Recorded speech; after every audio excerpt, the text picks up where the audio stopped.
What it do, YouTube? It's your boy Q back with another jiggy video. You see the title, you see the thumbnail. Let's get into it, man. It's about to be a quick little video, man. Ain't gonna make this too long, about 5-10 minutes long. Making this video because one, there's a lot of people that was talking. It's like, yeah, man, you know, you've been talking about the charger, and you've been, you know, working on it for some years, and this and that, this and that. You know, what's up with it, man? So, you know, and also too, there's a lot of parts I haven't showed you guys. And so let's get into it. Actually, later on in the video, I will be installing that. And yeah, man, let's go ahead and get into it. So I just made a TikTok showing all the parts. So that's why most of it is out. But I want to say quickly, man, the reason why it was taking so long with the charger, and this is how you know people don't listen, was because when the charger blew up, that was like me blowing up my second motor. I was saying, dang, damn smoke alarm gotta get fixed now. We gotta get changed out. I'll do that after this. But after I blew up my second motor, man, I was just like, you know what? I started focusing on the big things, like the house and stuff. So I started working all the OT that I could, paying off all my debt. I put the charger to the side, literally to the side, just put it on the side of the road. And I was just like, yo, I'm not touching the charger no more until I pay it off. As soon as I pay it off, I get back to it, buying parts, working on parts. Now that my main goal right now is to work on my debt, get my debt low, and go find me a house. And as you can see, I did that. And I also kept my word. As soon as I paid the Dodge Charger off, I started buying parts for it. I started working on it again. I started tearing the motor down to find out what actually happened to the motor. So let's see what actually do we have in store. Let's see what I have in store for you guys. First off, we got a new coolant expansion tank, coolant reservoir. Boom. Then we have the mailing timing chain kit. We have the mailing timing chain kit. Bang. We got the mailing high performance oil pump with the springs. Yes, sir. Got that. We got the Holley fuel rails. I don't know if I want to recommend this for people, honestly, man, because when you guys will see this in another video, I'm actually stripping my heads off the motor and muscle to be CNC ported. And you guys will see, well, for the 6-1 Hemi, for the 6-1 Hemi intake manifold, these do not, the brackets do not mount up to the mount points for the 6.1 Hemi intake manifold. I don't know why. I don't know. I tried. I did exactly what the directions said to do. It still doesn't line up. I'm saving up the last little bit of money to send my heads off, so you guys will see in that video what I'm talking about. Because I took the springs and everything out of the heads, and we're about to send them bad babies off to get some nice work done to them. Now we have the Circle D. I made a video on this a long time ago, and never got to install. When I was about to install it, the motor blew up. So it's a 3000 stall Circle D. I actually know how to install it now, so we're gonna install that later on in the video. Then right here, we got everything for the comps cam. We got the retainer, springs, Hellcat, what they call it? Hellcat lifters, lubrication, everything, push rods, spring seats, everything right there. 273 comps cam. You see it. I did a video on that too, back in like I think like a year ago, saying what you need to run it. And actually, man, that's actually that's still one of the top of the line camshafts for your Hemi, 5.7 Hemi at least. Now, comps cams do have way better camshafts now that are better, but that's still one of the top of the line camshafts. It's really great. And on top of that, it does really well with boost. I don't know, man. There's something about NA cams that work well with boost. And they still give you that nice chop. You know, you can run like a supercharger camshaft, or you can run a turbo camshaft. It doesn't give you that chop. It give you that performance, but it won't give you that chop. So right here, we got the race stars, man. Got the bearings. I'll show you guys this right quick. Give me a second. But right here, man, we got the race stars. I just pulled these bad babies out. Ordered these a couple of months ago. But these is not your typical 9.5 race stars. Let me see if I can get it with one hand. Ooh, these the big dads. The big janks. Yeah. Whew. Hold on. But yeah, so these are 17 by 11s. Look at that. I don't want to drink the fall. But yeah, deep dish. Backspace is a 6. 17 by 11. Yeah, the big daddies right there, boy. Let me put this back. I'm gonna run 315. I think it's 315 50 17s. I'm gonna run the Mickey Thompson's ET Street R's. But yeah, the big dads. Look at that. That jink's sexy, boy. Sheesh. And the 6th gen Dodge Chargers, actually, the body is wide enough. It'll probably stick out about that much to about that much, but it looks clean. You can run 11-inch wide wheel on the 6th gen Chargers. Right here, we got the 6.1 Hemi crankshaft right here. So, if you don't know, I'm pretty sure a lot of people know now, but the 5.7 Hemi and the 6.1 Hemi has the same crankshaft. The only difference is the 6.1 Hemi crankshaft is forged from factory, steel forged, and it has the reluctant wheel is like, it has like, I think like 1 more bolt and like 2 more teeth. But other than that, it's legit the same crankshaft. Now, bring these over here. We got some goodies, man. We got the Molnar fully steel forged rods. We got the forged pistons from Modern Muscle. We got the Cleveite. What am I saying? We got the Cleveite thrust bearings, thrust washers. What are you talking about, G? Yeah, got the Cleveite thrust washers. We got the race bearings, man. We got the what is it? It's the premium main bearings with the coated rod bearings, I think.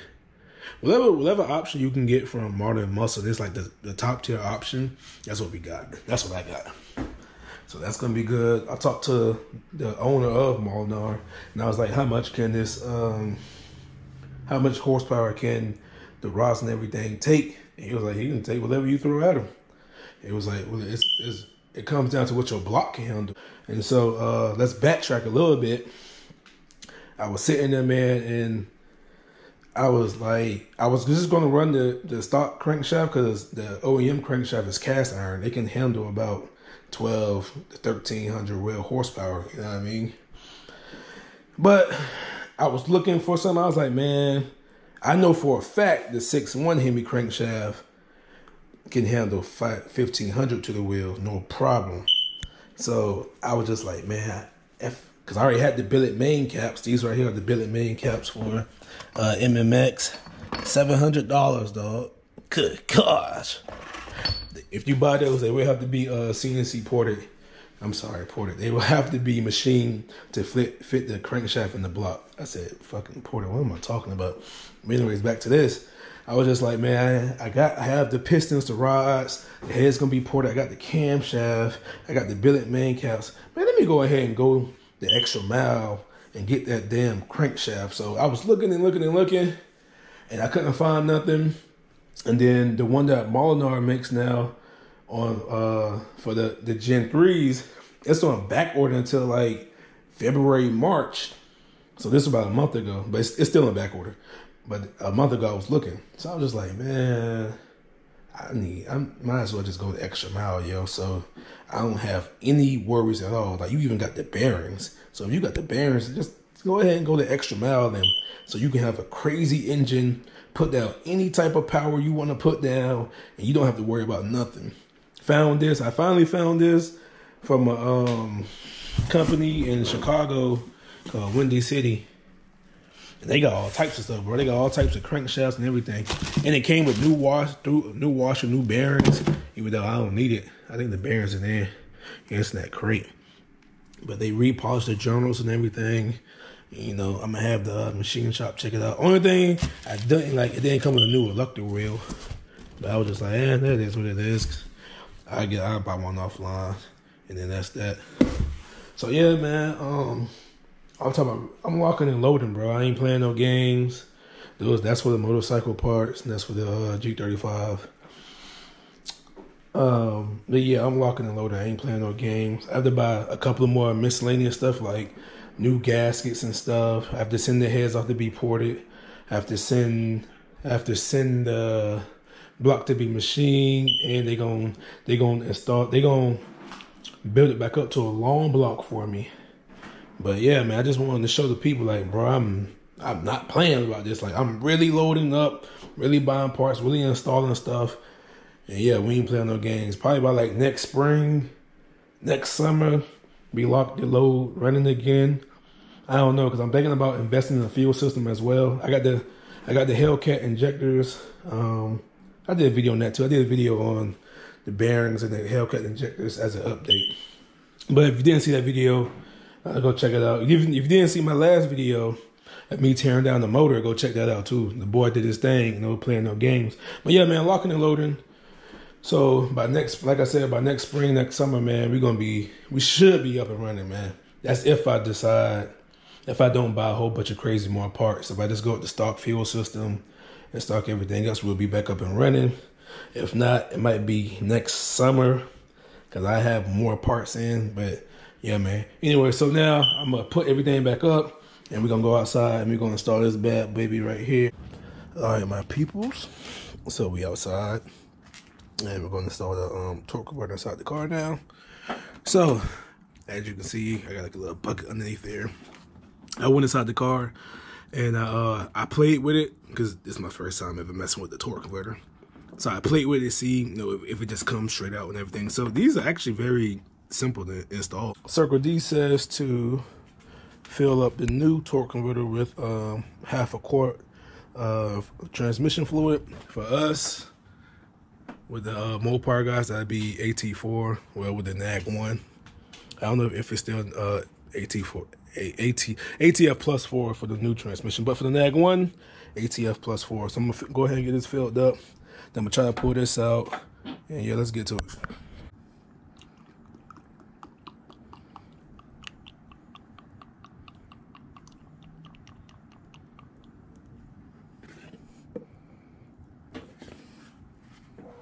That wasn't even half. That wasn't even half. It's a pour half a quart. Oh, it's going down. I'm gonna just go ahead and fill this up halfway. They say do this for lubrication. I'm also let me put that right there right quick. Nah, I'll put you right there. I don't got time for no trans fluid. They got some nice size to them, bro. Got some nice weight to them. Mix it, try to mix it around. Yeah, it's going down. Also, Circle D says measure the torque converter from the what's it called? Measure the torque converter from like the torque plate or something like that. And I can't do that since I took the torque plate and everything off. Is right over there. I took the flex plate. Sorry, the flex plate. Since I took everything off, I can't really do that. So what is that? Anyway, sorry. So what I'm going to do is I'm going to just make sure the converter is all the way back and just put this and measure against the transmission itself and see where this sticks out. Now, let me show you guys how you can see when it's all the way fleshed, how easy it just slides on and off. Like as soon as you start turning it, it'll start to slide off. Now watch this.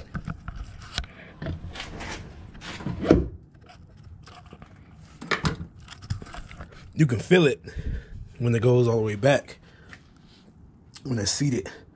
And as you can see, it doesn't really have much. You know what I mean? It's not like it's a long shaft.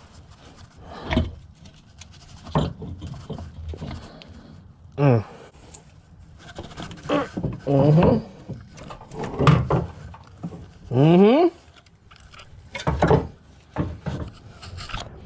in the gym, fellas. Now let me stop. Oh, let's go. Put a new one in.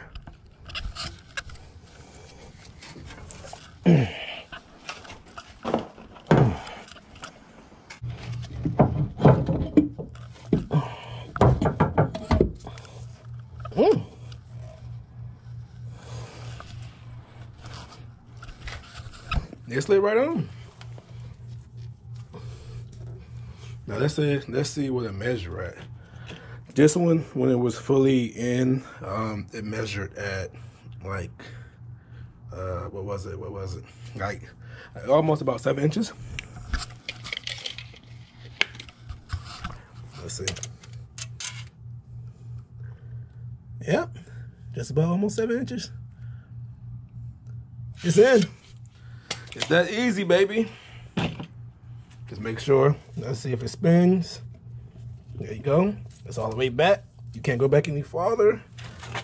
Yeah, I can't even see. You can't even see up in there. The car's in neutral. It spins perfectly fine. It's not leaking. It might be leaking a little bit, but I'll just let it keep collecting there. So yeah, what else can I do in this video? That pretty much be it, guys. Man, we're getting closer and closer, yeah.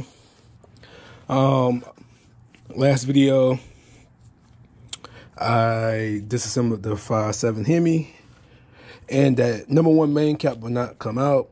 So I have a grinder, and I'm gonna just grind that bitch out. I'm not gonna lie to you. I'm gonna just cut half, cause the left side will move, the right side will not move, bro. So I don't know what the hell the problem is. I'm gonna cut that side, take it out, take the crankshaft off. Probably start selling some parts here because, fun fact, this transmission is rebuilt. That's a brand new torque converter. So yeah, I don't really have much else for this video. It's already long enough. So I'd like to thank you guys for your support, for the questions, for the help. Thank you guys for everything, man. Please, we are like 40-something subscribers away. Hit that sub button, baby. I'm trying to come up with like a giveaway for my 1,000 subscribers. What I can do, maybe like a laptop or something, you know, something for everybody, not just like a car part. Cause I know I got Infinity guys that follow me. I also got Mopar guys that follow me. So something mutual for everybody, you know what I mean? But yeah, man, I'm gonna catch you guys on the next one. Peace out.